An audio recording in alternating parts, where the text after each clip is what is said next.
설득을 하고 협상을 잘하기 위해서 제가 생각해보니까 그냥 되게 많아야 돼요. 저는 제가 설득을 잘하고 협상을 잘한다고 생각해본 적이 단 한 번도 없어요. 그래서 저는 어떻게 했냐면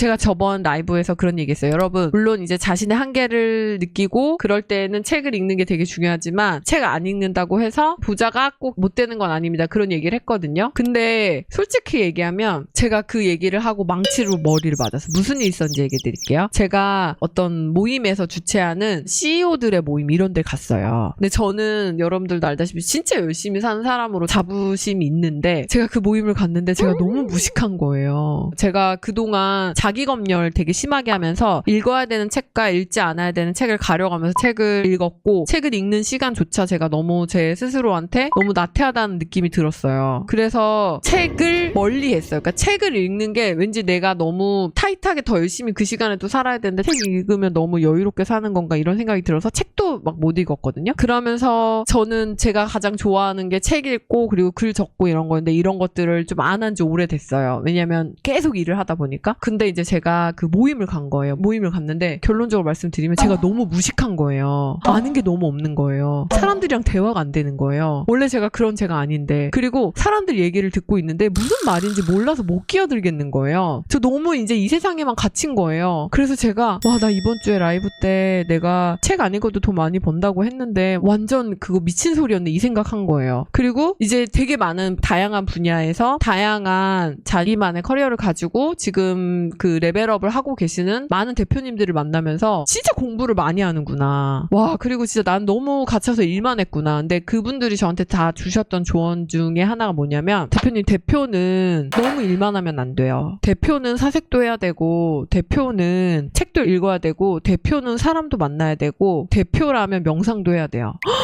그 얘기에 너무 깜짝 놀란 거예요. 저는 말단 직원처럼 맨날 갇혀서 일만 했는데 저한테 그렇게 하지 말라 그러는 거예요. 저는 저대로 열심히 살고 있다고 생각했는데 망치로 맞은 기분이었어요. 그래가지고 제가 오늘 라이브 하면 여러분들한테 책 읽으라고 얘기하겠다. 그 생각하면서 이제 왔어요. 올인원은 경매 초급, 중급, 고급이 다 합쳐졌다고 보면 될까요? 정답입니다. 그리고 제가 경매 초급, 중급을 더 이상 안 해요. VOD로만 런칭을 하고 더 이상 라이브를 안 해요. 그래서 고급반은 요번이 마지막이다라고 말씀드렸거든요. 이제 초급, 중급, 고급은 없어졌다. 그러니까 아파트 단타는 올인원으로만 진행을 할 것 같습니다. 2주택 소유 중인데 아파트 단타를 하게 되면 3주택인데 그럼 취득세 많이 내야 되는 거 아닌가요? 그래서 1억 이하로 진행합니다. 이런 분들은 1억 이하의 주택을 매입해서 단기 매도를 하는 방식으로 해요. 그러면 취득세 중과 부분이 없어집니다. 호스텔이랑 모텔이랑 두 개 중 고르라고 하면 어떤 게 낫나요? 둘 다 좋아요. 둘 다. 아무거나 해도 돼요. 돈 되는 대로. 고를 수 없어요. 왜 고를 수 없는 줄 아세요? 너무 슬프게도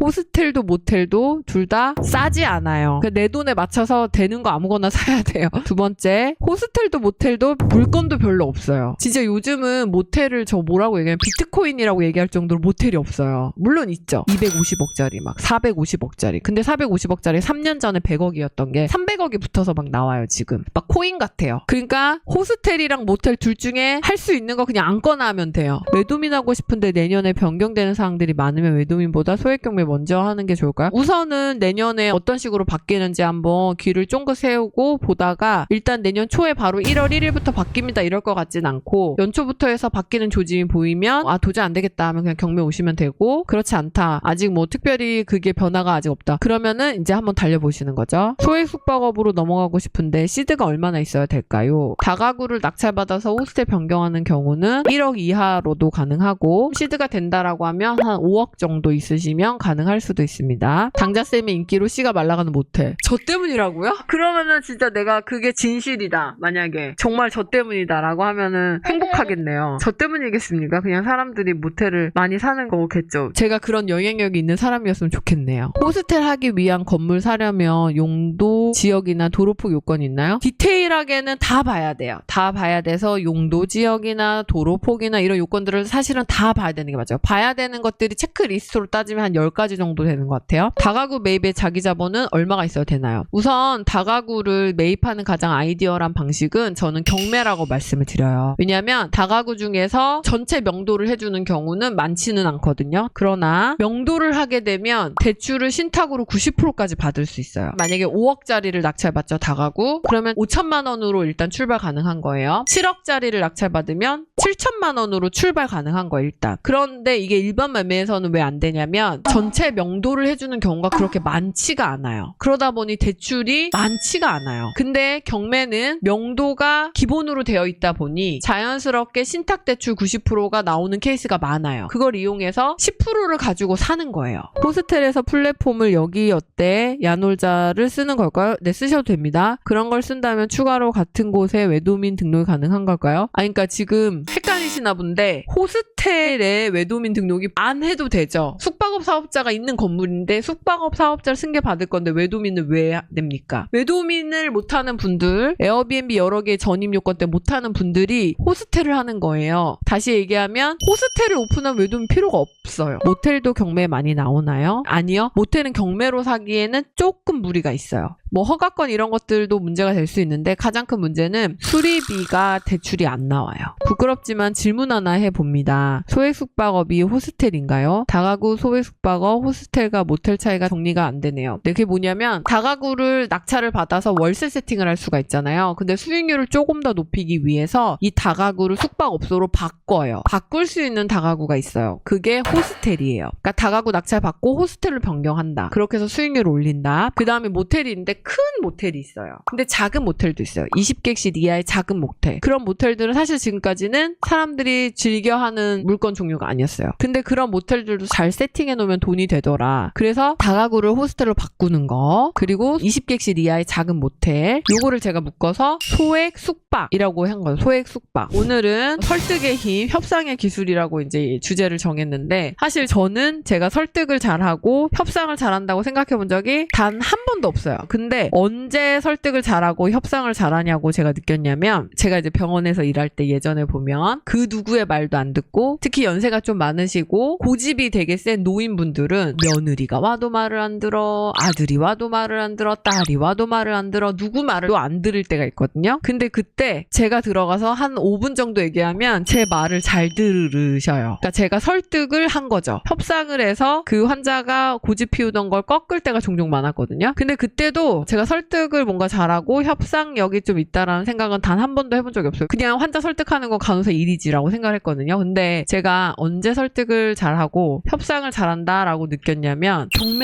경매하면서 알았어요. 왜냐면 명도하는 과정 있죠. 명도가 사실은 이 의식주, 인생과 삶과 관련되어 있는 그 주를 뺏고 그리고 빼앗기는 팽팽한 싸움에서 저는 항상 나가라고 하는 입장이잖아요. 어떤 사람은 상황이 안 돼서 못 나가고 어떤 사람은 정말 어쩔 수 없이 피치 못한 사정에 의해서 못 나가고 어떤 사람은 그냥 안 나가고 어떤 사람은 그냥 꼴통을 막 약간 부리시고 그러시거든요. 이런 상황에서 그 사람을 설득해서 결국 협상을 내가 원하는 쪽으로 이끌어내는 거를 제가 잘 하더라고요. 그래서 제가 이제 깨달았어요. 내가 되게 설득력이 좋다. 그리고 협상력이 좀 있구나. 자, 그러면은 오늘 여러분들 중에서 경매하시는 분들도 많고 그리고 외도민 물건도 못 구하시는 분들이 많잖아요. 근데 어떻게 보면 외도민 물건 못 구하는 것도 부동산 사장님을 설득을 못한 걸 수 있고 그리고 부동산 사장님 또는 임대인과의 협상에서 진 걸 수가 있단 말이죠. 그러면 어떻게 설득의 힘 그리고 협상의 기술을 높일 것인가. 그리고 우리는 그걸 통해서 우리가 원하는 사업 또는 우리가 원하는 명도 우리가 원하는 무엇인가를 얻을 수 있을까. 이 얘기를 한번 해보려고 합니다. 우선 기본적으로 설득을 하고 협상을 잘하기 위해서 제가 생각해보니까 그냥 경험이 되게 많아야 돼요. 그러면 나는 경험이 없잖아요. 경험이 없는 경우에 어떻게 설득하고 어떻게 협상할 것인가는 다른 사람이 하는 걸 잘 보고 따라하는 방법이 되게 중요합니다. 그래서 저는 어떻게 했냐면 책을 되게 많이 읽었어요. 설득의 심리학, 협상의 기술과 관련된 책이나 그리고 이런 것들을 논하는 다양한 프로그램들을 많이 봤던 것 같아요. 그리고 뭐 이런 되게 다양한 계획들이 필요할 것 같고 전략들이 필요할 것 같은데 설득을 잘하고 협상을 잘하기 위한 전제 조건 첫 번째 번째는 말을 잘해야 돼요. 그 사람이 하고 있는 말에 전달력이 없고 무슨 이야기를 하는지 모르겠고 도대체 뭘 말하는 거야 모르겠잖아요. 그럼 설득도 안 되고 협상도 안 돼요. 그래서 첫 번째가 그냥 말을 좀 잘해야 돼요. 그럼 말을 잘하려면 말을 잘하는 사람들이 어떻게 말하는지 따라야 되거든요. 제가 중학교 때 말을 진짜 못했어요. 말을 진짜 못해서 무슨 얘기를 들었냐면 야 너는 왜 이렇게 항상 두서없이 말해서 사람을 정신없게 만들어? 이런 얘기를 들었어요. 그래서 제가 너무 당황해가지고 상처를 너무 많이 받아서 어떻게 하면 말을 잘할까라는 생각을 하다가 그때 봤던 게 백분토론이었어요. 백분토론을 봤는데 거기에는 서로 다른 의견을 가진 사람들이 나와서 논쟁을 펼치거든요. 근데 결론적으로 그거를 보는 방청객 입장에서 누군가의 한쪽 의견에 결국은 수긍하게 되거든요. 물론 이 두 사람은 여전히 팽팽하지만 그때 어떤 사람들 의견에 이 방청객들이 수긍하는지 보니까 말을 되게 잘하는 사람 그걸 수긍하는 거예요. 그래서 저는 어떻게 했냐면 거기 나오는 사람 중에 패널 한 명이 있었는데 그 패널에 말하는 습관을 다 따라했어요. 그리고 그 사람이 어떤 식으로 어떻게 말을 해서 사람들에게 공감을 얻고 동의를 받는지를 그 중학교 3학년 때 공부해야 되는 그 소중한 시간에 저는 말하는 연습을 했어요. 그렇게 해서 어느 순간부터는 그 사람처럼 말하고 그 사람이 말하는 그대로를 따라하고 그 사람이 얘기하는 걸 되게 잘 들었거든요. 근데 그렇게 하고 나서 저도 말 잘한다라는 얘기를 듣기 시작한 거예요. 그래서 일단 전달력이 되게 좋아야 하고 그리고 전달력 있으면서 말을 잘하는 사람들의 특징들을 여러분들이 잘 간파한 다음에 그 사람들의 말하는 방식을 따라해 보세요. 그렇게 연습하다 보면 내가 말을 잘하게 되거든요. 그게 첫 번째예요. 두 번째는 상대방의 이야기를 들으면서 상대방이 원하는 것을 무엇을 줄 수 있을지 저는 계속 생각을 해요. 예를 들면 선생님 어떻게 그렇게 모텔 가격을 많이 깎아요? 선생님 어떻게 하면 그렇게 건물 가격을 많이 깎아서 사요? 라고 얘기하는데 저는 매도자가 받아들일 수밖에 없는 조건을 내세우면서 가격을 깎아요. 무슨 얘기냐면 깎을 수밖에 없는 상태를 만들어놔요. 그게 뭐냐면 예를 들면 이런 거예요. 그 매도자가 돈이 급해요. 그러면 한 달 안에 잔금 쳐줄 테니까 얼마까지 깎아주세요. 내지는 그 매도자는 편안하게 자기 스트레스 없이 매도를 하길 원해요. 그러니까 기간이랑 이런 거랑 다 상관없고 스트레스를 받지 않고 이런 문제들에 대해서 다 해소를 해줄 매수자를 찾아요. 오케이 다 해줄게. 그 대신에 얼마까지 깎아주세요. 뭐 이제 이런 식으로 해서 그 사람이 무엇을 원하는지를 먼저 줄 수 있을까 뭘 줄 수 있을까를 고민해요. 그거를 설득으로 시작을 합니다. 그 다음에